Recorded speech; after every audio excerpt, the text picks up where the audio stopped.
Bon dia. Els alumnes de primer d'ESO s'adapten a la nova etapa. El passat divendres 21 de novembre, els alumnes de primer d'ESO van realitzar un qüestionari, el qual estava fet per als estudiants de quart d'ESO, en el que explicaven com estan vivint el seu canvi a la secundària. Efectivament, és que aquest setembre un nou grup d'alumnes d'ESO ha entrat i ha passat per un gran conjunt de canvis. Noves assignatures, més professors i un grau d'autonomia més alt. Tot plegat configura un nou dia a dia molt diferent al que passaven a primària. Per saber com estan en aquest canvi, els alumnes de quart de l'ESO han creat un formulari amb preguntes obertes i de puntuació, en el que es podrà veure el resultat i el que ha canviat respecte a l'any passat.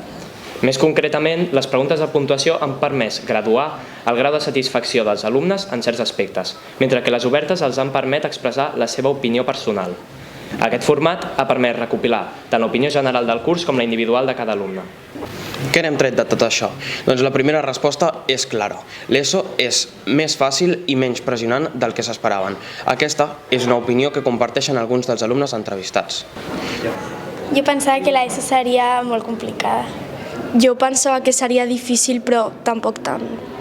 Jo pensava que cada dia ens posarien deures, però no ha sigut tan així. Tot i això, admeten que el pas a l'ESO no és un canvi fàcil i que necessita molta adaptació. Els aspectes millors valorats són la varietat de tutors, l'ús de les taquilles i l'ús de l'ordinador al dia a dia, i això els permet organitzar-se millor.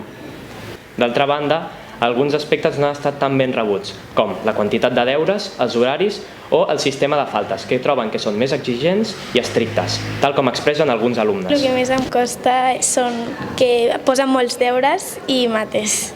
A mi també, deures perquè hi ha un muntó i les mates.